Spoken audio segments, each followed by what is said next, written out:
Japan secretly prepares a powerful fist of aircraft carriers. When considering Japan's military buildup, which has already become an obvious fact, two things must be clearly understood. The first is that in military matters, the Japanese lie. And two, they know how to show things not as they really are. Japan's military programs are a perfect illustration of both these. This is particularly evident in Japan's aircraft carrier program. By studying it, we can clearly see the difference between the reality of Japanese military construction and the dust that Japan is ingeniously throwing in the eyes of allies and adversaries alike. Let us also take a closer look into Japan's aircraft carriers. You might say, what Japanese aircraft carriers? Japan is forbidden to have an offensive army at its disposal. It's written in the Act of Surrender of 1945. And aircraft carriers are considered offensive weapons. This was also for about 70 years after the end of World War II, but the world is changing, and not in a more peaceful direction. It's just the opposite. It's going to be very uncomfortable in a world where relatively small Japan is surrounded by two huge and aggressive nuclear blocs, Russia and China, and a small rock in the form of North Korea. But they also have nuclear weapons. Therefore, according to popular wisdom, if you want peace, prepare for war. And the Japanese elites understood that, and they began to prepare for war. In 2006, the lead ship 16 DDH Hyuga was laid, and in 2009 it was commissioned into the Maritime Self-Defense Force. The Japanese have announced that it'll be based on an air group of 4 helicopters. This caused a lot of bewilderment on the part of observers. A ship with a total displacement of 18,000 tons. A thorough flight deck, 2 helicopter elevators, and only 4 helicopters as the main weapon look strange. The samurai descendants, however, shrugged and smiled and mumbled something about Japan being a peaceful country. That's how, smiling, they laid down Hyuga's sister ship, the Ise, which went into service in 2011. And in 2012 and 2013, the construction of 2 larger helicopter carriers, Izumo and Kaga respectively, with a displacement of 27,000 tons began.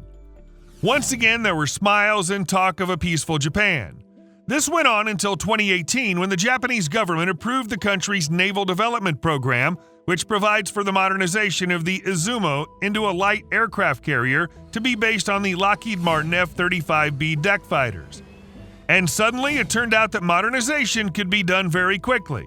All that's needed is to put ramps, relay the deck with a heat-resistant coating, and put a gas eliminator. That's no problem for the Japanese industry. And already on October 3, 2021, a landmark event occurred. The F-35Bs successfully landed and took off for the first time aboard Japan's new light aircraft carrier, Izumo. So it was a helicopter carrier and became an aircraft carrier. And you know, we in no way condemn the Japanese for their craftiness. When you have 3 such neighbors, Russia, China, and North Korea, there's no room for compliance with documents from 70 years ago. Besides, there's not a single international document that says that aircraft carriers are offensive weapons.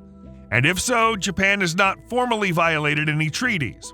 Meanwhile, the country of the rising sun is strenuously increasing its naval power. 2025 will be followed by the second phase of modernization.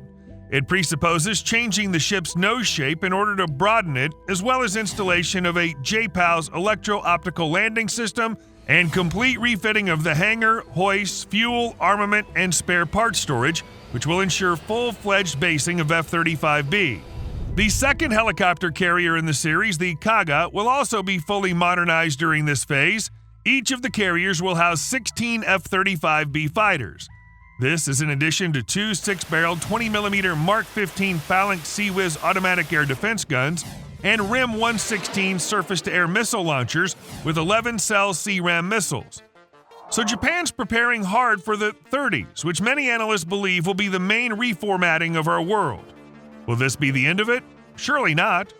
Remember the small helicopter carriers Hyuga and Ise? And they're not small at all. They're big, full-fledged aircraft carriers.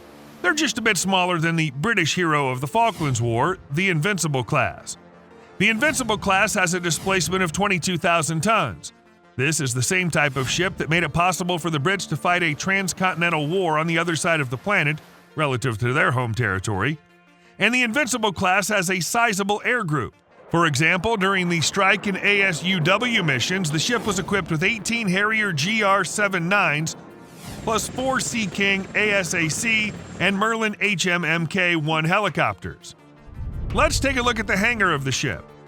According to sources, the size of the Hyuga hangar is about 350 by 60 by 22 feet. Of this, about 60% of the area is available for off-lift aircraft storage, which is an area of about 216 by 59 feet. The F-35B does not have folding wings with a spread of just under 36 feet. The aircraft is 51 feet long. By arranging the planes in staggered order, nose to wing, outside the elevators, a minimum of 6 F-35s can be placed, and there will be room for aircraft maintenance. However, the same Americans and the British practice deck parking. It takes more aircraft per ship than fits in the hangar, and some of the aircraft are always on deck. Up to 4 F-35Bs can be parked on the Hyuga deck, and up to 2 or 3 more helicopters with their blades folded. Thus, after installing a ramp and a gas breaker and resurfacing the deck, the ship will be able to carry up to 10 to 11 fighters and 2 to 3 helicopters. Quite a full-fledged escort, even with 16 missile cells, torpedo tubes, and phalanx anti-aircraft guns. One such ship will be able to cover the transoceanic passage of a considerable convoy. Depending on the configuration of the air group, it'll also be able to intercept enemy patrol planes, fight air reconnaissance, and sink single ships or small groups of them with airstrikes. Its firepower is enough to support a small landing operation on, say, a battalion scale. A couple of ships, for example, are already half the Russian air group in Syria in terms of air power. Now let's analyze the capacity of the Izumo and the Kaga in the same way. They each have a hangar of about 550 by 80 by 22 feet. If you do the calculations for the capacity of the F-35Bs, including the deck, it turns out that each such ship can carry up to 20 aircraft and 4 helicopters. So the Japanese, when they say about 16 planes, which we spoke about above, are deceiving, as always. Why do we think that the Japanese are converting their small helicopter carriers, Hyuga and Issei, to aircraft carriers as well? It's known that the Japanese Self-Defense Forces have expressed a desire to buy 42 F-35Bs of the latest version Block 4 from the U.S., 32 of the fighters on aircraft carriers, and another 10 will be based ashore. Nyatabaru Air Base in Miyazaki Prefecture, Kyushu Island, in southwestern Japan, has been selected to house these aircraft. 6 F-35B fighters are scheduled to be deployed in fiscal year 2024 and 2 more in 2025. That's officially stated. But we know the Japanese. It's already known that the country will buy an additional 100 F-35s, including several dozen F-35Bs, in addition to the 42 F-35Bs already ordered. Why the extra short takeoff and landing planes? Let's do the math. 40 planes for the Izumo and Kaga and 22 planes for the Hyuga and Issei. That's a total of 62 planes. There are 42 planes, so 20 more are needed. There they are, those few dozen F-35Bs. How will the Japanese Navy be strengthened if they get 4 aircraft carriers? Even with a couple of converted Izumo and Kaga, Japan is already capable of conducting an operation comparable to the British war over the Falklands. And 4 aircraft carriers is already a much larger operation. Also, keep in mind that 2 or 4 Japanese aircraft carriers are only the tip of the spear of Japanese air power. The spear itself is in the islands and is not reducible to deck aviation. At present, the Japanese Air Self-Defense Force has more than 70 deeply upgraded Phantom F-4 fighter bombers, each capable of carrying a pair of Japanese ASM-1 or ASM-2 anti-ship missiles, the first of which is roughly similar to the American Harpoon anti-ship missile, and the second similar to the first except for the guidance system, which uses infrared guidance instead of a radar homing head.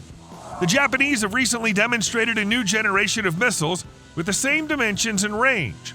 The prototype supersonic Mach 3 XASM-3, they should start arriving in combat units soon.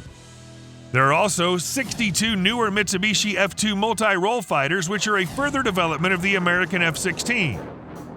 These aircraft are capable of carrying up to 4 anti-ship missiles, a pair of outboard fuel tanks at a time with air-to-air missiles for self-defense, plus about 80 F-35A aircraft, which the country will buy along with additional F-35Bs. We don't think Japan will stop there either. Its shipbuilding industry theoretically allows the construction of ships of any size, up to 100,000 tons or more if desired. Of course, a full-fledged heavy aircraft carrier under the machines with catapult launches and landing on the air finisher would require too much work and financing. But a smaller ship for short takeoff and vertical landing machines, supported by long-range radar detection aircraft operating from Okinawa and the main Japanese islands, can be built much faster and, most importantly, multiplied in greater numbers. The experience is already there. An additional 2 to 4 such Izumo-class ships could technically be built within 10 to 15 years, allowing the Japanese naval leadership to create strike groups rather than escort ships in the fleet anymore. And of course, the Americans are not at all opposed to the country of the rising sun reviving its samurai spirit. After all, there's a battle ahead with China, the main geostrategic rival of the United States. Such an ally would be very useful in that fight, just as long as our planet remains intact. What do you think about the increasing militarization of Japan? Write about it in your comments, and like the video if you enjoyed it. That's our best reward. If you don't want to miss new interesting videos about new weapons, subscribe to our channel and turn on the notifications by ringing the bell. See you soon.